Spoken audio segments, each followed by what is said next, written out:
This is a photograph I shot for a little spec campaign shoot I did for Nokia, and in this video I'm taking you with me through the challenging process of shooting with all of its ups and downs, with some water, some ice, and some questionable techniques. If that sounds interesting, I invite you to come along.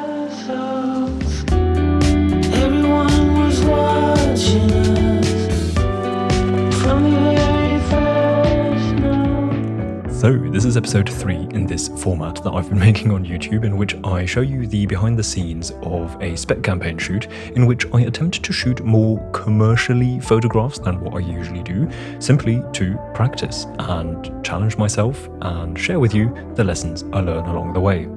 In episode 1 I shot a campaign for the North Face, and in episode 2 for Patagonia.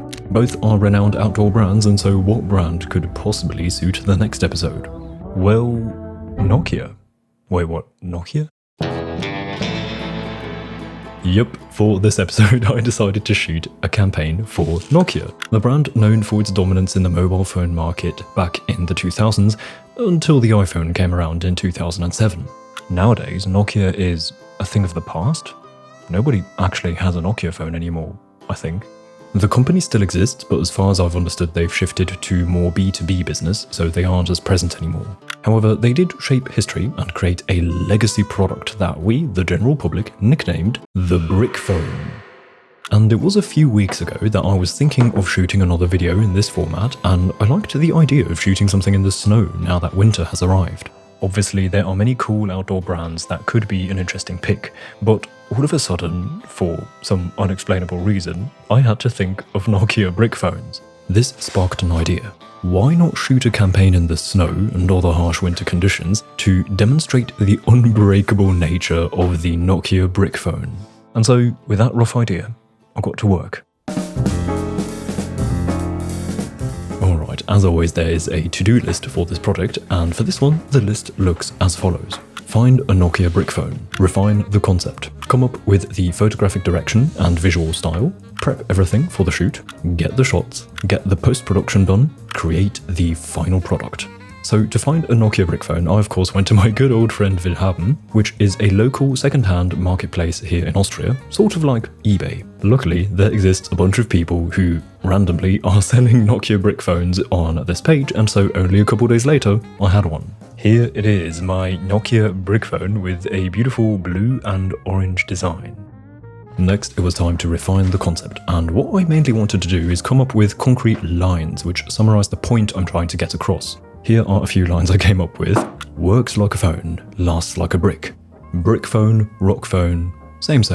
The only brick you need in life. It will outlast you. The brick, the myth, the legend. I think you get the point. That's the direction I was heading towards. Next up, I needed to come up with the photographic direction and visual style. So basically, I need to decide what is it exactly that I want to shoot. For that, I think references and mood boards are a great way to get the ball rolling and to keep a visual note of the direction I'm trying to go in. To create this, I of course went to my usual tool for this kind of work, Millernote. Millernote is a free online tool. It's kind of like a digital notebook or board where I can dump my ideas, visualize concepts, plan shoots, and make mood boards. This is my go-to tool for planning projects, and Millernote is a partner of the channel. They've partnered with me in the past, and today they are back as the sponsor of this video, so shout out to them. Let me show you the Millernote board that I made for this project. This here gives me an overview of the project and the overall mood I'm going for. Here I added this funny mock-up that I made while thinking about the visual direction I'm going for. I added a couple more photos here and there, but the bulk of the photos are in the mood board, which is here. This is a board within this board, so I can go into this board, and here you can see my mood board for the shoot with a bunch of reference photographs, some written notes and visual notes such as colours that I want to take a note of, which, by the way, can easily be done with the colour swatch tool. Something I love about Millernote is how easy it is. You can literally just copy and paste an image you like from Pinterest to Millernote, or you can use their web clipper tool to directly add images to your board. Also, if you need a kickstart for the design or arrangement, Millernote has templates, and in case it's a collaborative project with another photographer, I can simply send them a link to the board and we can work on this board together. And if I need to check my references during the shoot, I can do so in their app, which is synced to my account. As said, the tool is free. There is a paid version, but you can already do a lot with the free version too, and there's no time limit. So if you're working on a project, I'd recommend that you try out Millernote for yourself. You can sign up for a free account without any time limit using the link in the description. Thank you so much to Milanote for working with me again. Next, it was time for the last preparations. I was scouting locations on Google Maps and asked Melly to pack a couple things for the shoot. Oh yeah, for this shoot, I didn't really have many shots with a model planned, so I ended up just asking my girlfriend Melly if she can help me out with a couple shots. Finally, on the day before shoot number 1, it was time to get my gear organised and pack everything. For this shoot, I was going to rely on my trusty Sony a7 III and a couple lenses. This shoot has some unusual lens variety. Usually I shoot most of my stuff with the Tamron 28-75mm, but I knew that I was going to need the Sony 14mm f1.8 and my Sony 90mm macro lens too. You'll see for what later.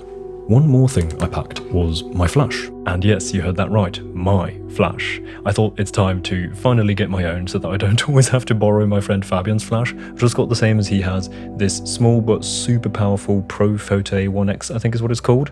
I found some good deals on the secondhand market, and now I have my own. Anyway, with all of that packed, it was time to head into the mountains for the first shoot.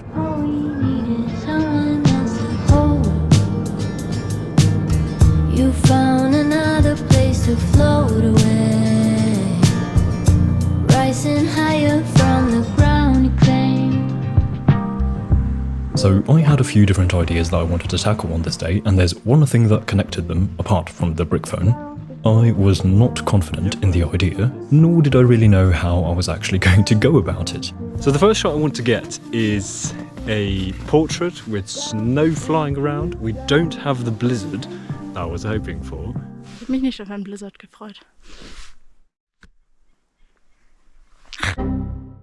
But an important part of these shoots is exactly this, getting out there and just trying things, because I'm not going to progress without this process. The first idea I wanted to try out was actually just a simple headshot of Melly with her ski helmet and goggles that give off that outdoor feeling of withstanding harsh conditions. The key here is that she'll be holding the phone as if she were speaking, and I'd use the flash to highlight her and the phone in the photograph. However, things weren't really working out. Einfach egal. Ich will nur kurz schauen, wie das Licht aussieht. Here are some of the shots I was getting, and I just think these are rubbish. I think there are two main issues here. Firstly, it's clearly visible that the conditions weren't harsh at all. And secondly, they just look a little silly. And I believe that is because I didn't anticipate how the small size of this phone interacts with Melly as the subject. It just looks a little silly how Melly's holding this tiny phone to her head that, of course, looks really big here with the helmet and the goggles and all that. And silly certainly isn't the look I was going for. I wanted to make the phone look cool. However, I tried a few different angles to see where that leads me, but that didn't really improve anything, so I decided to switch to the 14mm lens, hoping that the extreme view that lens offers might be of any help.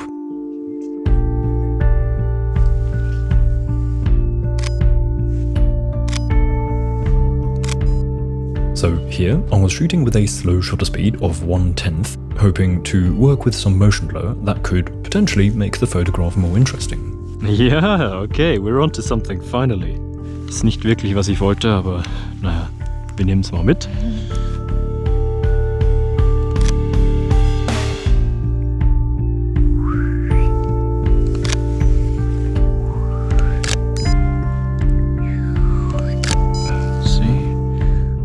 So here is one of the first shots. That was still rubbish, but then I found movements that led me to believe that I was onto something. And indeed, I think this one isn't too bad. At first I wasn't entirely convinced, but in post I was able to get something satisfactory out of the raw file.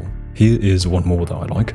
I flipped and turned the image a little to make the phone straight, which I think creates an interesting composition, and the blur all around it is pretty cool in my opinion. By the way, at this point I had lowered the shutter speed even further, so I was shooting with a 1/4 shutter speed, an f/16 aperture and an ISO of 50. Seeing as I had found something that was kind of working, I decided to try many more of these and then have a greater choice later in post. In post, I then had quite some fun with experimentation to see what I could really get out of these raw files. This one I think turned out pretty interesting. This is another rather heavy crop to really draw the attention to the phone. The black and white look adds a dramatic touch while also simplifying the shot by reducing the colours. I'm quite happy with this one. Here are two other black and white shots with heavy motion blur that I think turned out okay. Ja, Grad hochwerfen, dass es nicht so herumspinnt. Ja. Next, I wanted to get a shot of the phone mid-air, so I asked Melly to throw it up so that I can attempt to track it and then get the shot in the right moment. Was ich meine? Ah, nee, das war...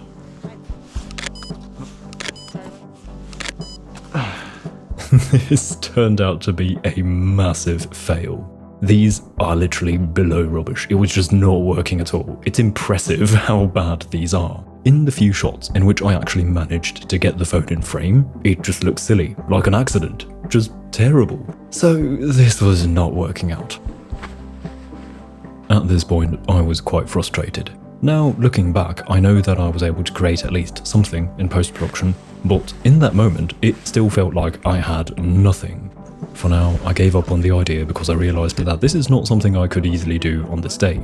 I had to put way too little thought into this. It's probably better to try to do this by letting the phone hang from a string or something. So I moved on to the next thing that I wanted to try. I wanted to get some shots of the phone in the snow. Dann Blitz. Blitz. Komm mal so von hier.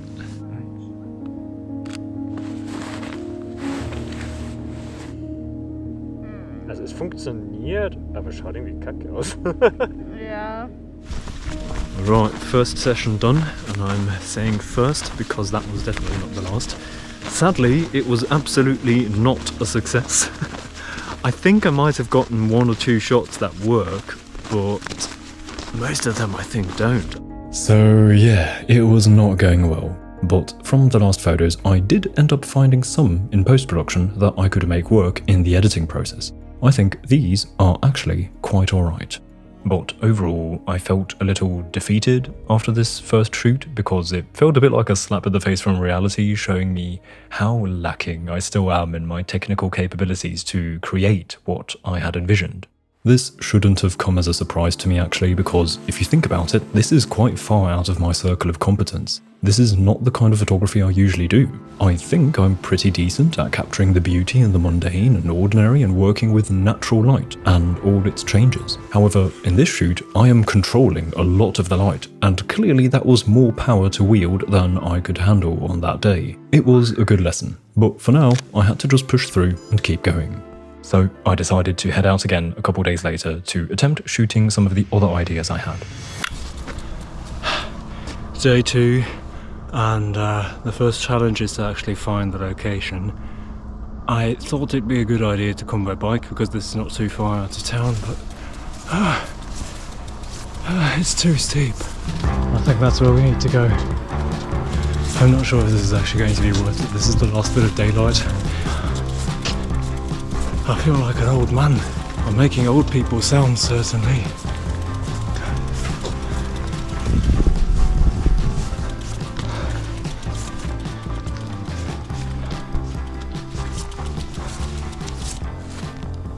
Leaving the bicycle there, continuing on foot, but my motivation has plummeted. I'm already very tired now. So that was another rough start, but I made it to the location. As far as I had researched, I was supposed to find a little ravine of sorts here where I could find some nice rocks, some water, and if I'm lucky, even some ice. We have rocks. Looks like there's no icicles and such left, but we have a massive rock.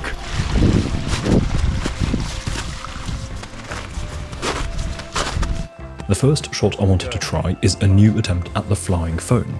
This time, instead of throwing the phone, I decided to use tape to stick it to a tripod and then take the same shot without the phone and the tripod to merge the clear shot and the shot with the tripod in post and mask out the tripod to only leave a levitating phone. Alright, let's see what we can do with this.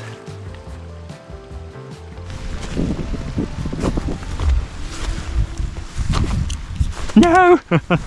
Shit. Let's test this out. Interesting, okay. What do I need to change? Slightly different angle maybe?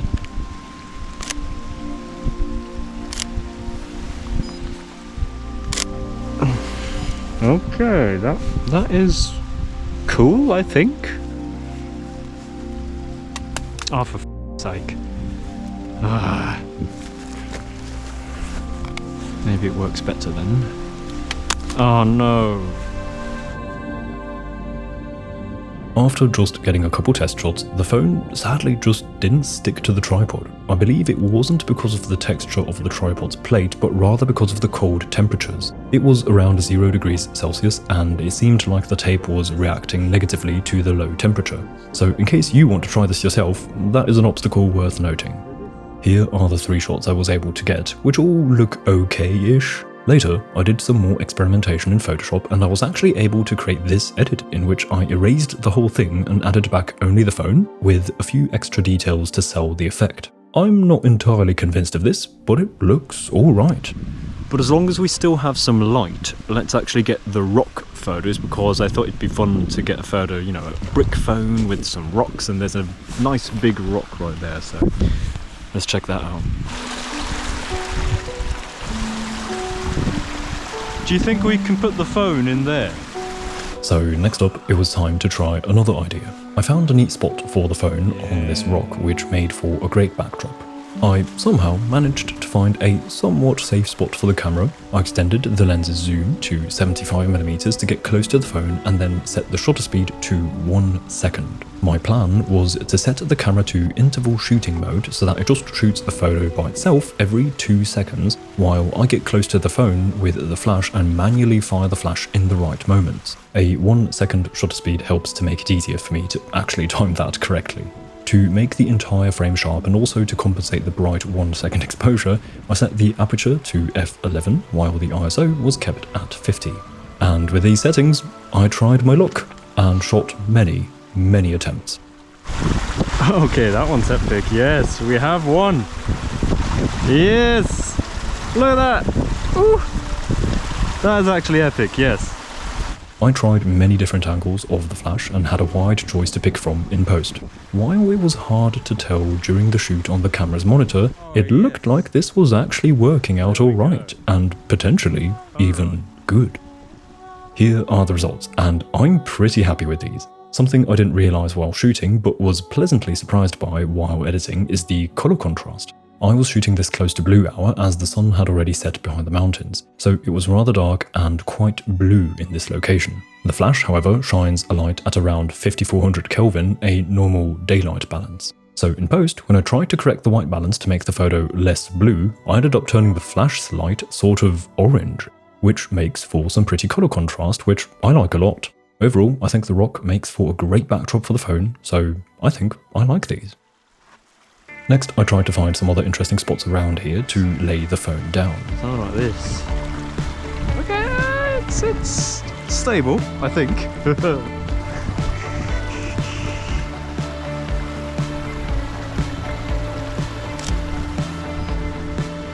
This one is okay, but doesn't quite convince me.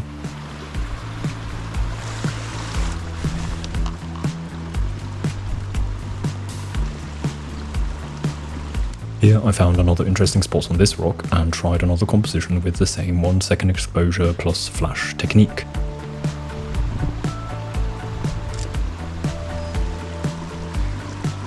Ooh! By the way, there actually exists an accessory that somehow syncs the camera to the flash so that I don't have to do this weird timer move, but I haven't got that yet, so I only have the flash. So we'll deal with it like this, alright? This is my trick. Just play around with 1 second exposures. These turned out pretty cool in my opinion. I love the texture of the rock and how it interacts with the phone. Also, the way the flash emphasizes the shape and texture of the rock just makes it look really beautiful, I find. I'm beginning to come into that I don't really care stage where every photo's like, yeah, I don't know, let's get on with it because I'm getting very cold now.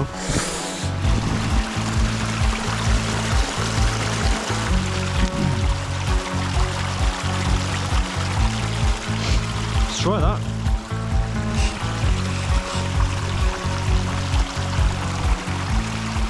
This was a bit of a different photo that I wanted to try. The technical idea is the same with the 1 second exposure and the flash, but this time I'm working with more motion and water. which might react quite differently to the flashlight. These shots turned out pretty cool, I think. I love how the water and the flash work together, creating this texture on the rock that surrounds the phone. With these done, I felt like this session was rather successful, and so I ended the shoot here because I didn't have any more ideas and also my fingers were freezing. This, however, was not the end of this project just yet. I still had more ideas that I wanted to attempt shooting, one being the frozen phone. I thought it could potentially be interesting to freeze the phone in a block of ice and shoot that in the snow. So I put the phone in a box of water and that into the freezer, and on the next day I checked out what I had. Alright, my gear is packed, I'm about to head out for the next shoot, but it is time to check out the frozen phone and if that actually worked out. Right, what do we have here? There we go. Frozen phone. There we go. Lovely. So the next job is to transport this all the way to the location without having it melt. It shouldn't be too hard, I think it's not that long of a drive, and when we get there it's going to be probably -2 degrees or so anyway, so we shouldn't have too big of an issue.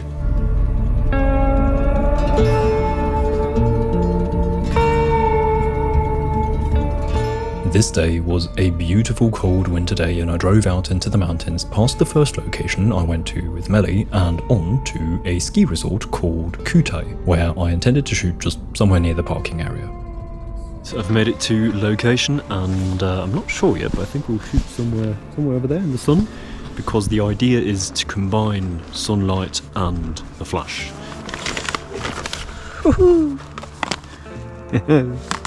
This here is usually a parking spot too, but they hadn't actually prepared this one, it was just full of snow, so I decided to use this convenient situation to my advantage and just shoot right here. There we go. Look at that.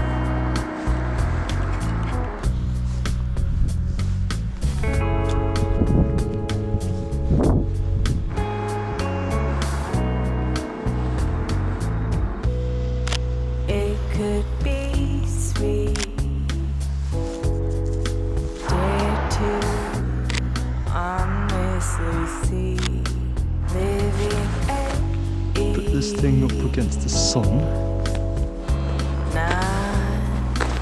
Could be interesting.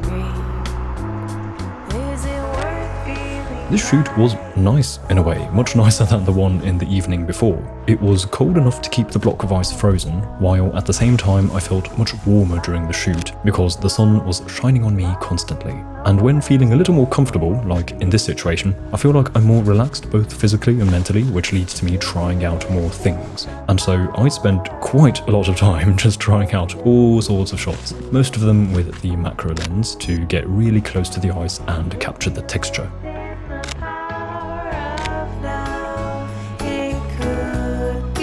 F22.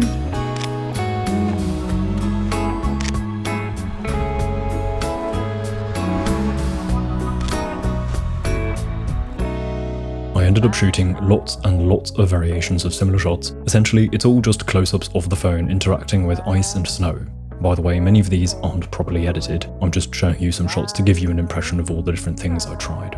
This one here is a photo I selected and edited properly. Overall, there are many shots here that I think are pretty cool and could make it into the final selection. This one, for example, is fully edited. I like it a lot. It's a nice detail.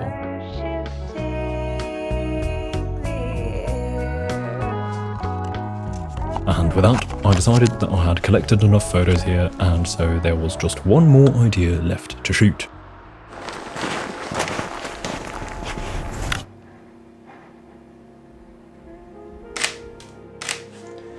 So because I'm on the macro lens at 90mm and shooting with a 1/6 shutter speed, I have a 5-second timer to just let the camera let go of all the shakes and then take the shot. That's why I have some delay.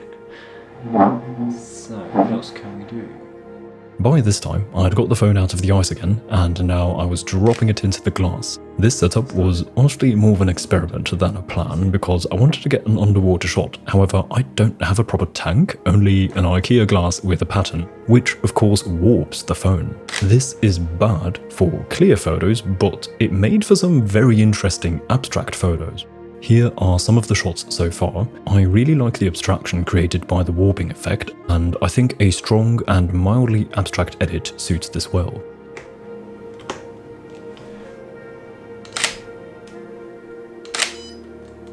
Ooh. Now that I was losing daylight, I had to use the flash again, which made for some great additional lighting, and I got a couple shots that I think turned out really cool. These are mostly logo shots, but with a healthy portion of abstraction. At last, I tried what I was actually initially planning to do, which is to drop the phone into the glass and shoot with a 0.02 of a second shutter speed to freeze the motion and capture the bubbles around the phone. So let's just briefly break down the lighting setup here. The softbox for the video is irrelevant for the photo because it's not bright enough to be noticeably apparent in the photograph. The flash is so much brighter. However, the frontal angle doesn't look particularly good, and I wanted to come more from the side. So what I did was angle the flash a little to the side and place the white sheets of paper beside the phone, which allows for the flash slide to bounce off of them onto the subject, creating a more sideway light. And after many attempts, I got a couple shots that I think might be worth editing and could potentially make it into the final selection. Here are the 2 shots I ended up selecting and editing. I like these a lot. I enjoy the bubbles and the abstraction of being so close up through a glass with the sideway flash. I think these look pretty cool. After that, I thought I had shot enough to put together a little campaign. My goal was to have at least 9 photos so that I could put together a page with all 9 of them to have a neat overview that could be sent to a client or put up on my portfolio. I spent a lot of time in post-production, more than usual, because this was quite a different style of editing than my usual work. Especially the abstract shots required some heavier than usual editing with strongly pulled and pushed curves too. Also, I really tried to gain the most I could from every shoot, so as I showed you during the first shoot already, I made some heavy crops to make use of some of the shots that I didn't think worked at first, but in post I was able to make something work. After editing in Lightroom, I also played around with a couple photos in Photoshop, like the floating phone I showed you already. Here are a couple other versions, but I must say I don't really like any of these. It was good to try out, but I think they all don't look that cool. Apart from that, I also used Photoshop for some cleanup. I hadn't realised that the tripod's leg was visible in the water shots, so for the final edit of the selected photos, I erased that error. And so, at last, I selected 9 shots that would make it into the final selection and imported them into InDesign to create a multi-page PDF, beginning with the overview that would be the final product of this project. It's here where I added text to show how these photos would work with the typography and the messaging.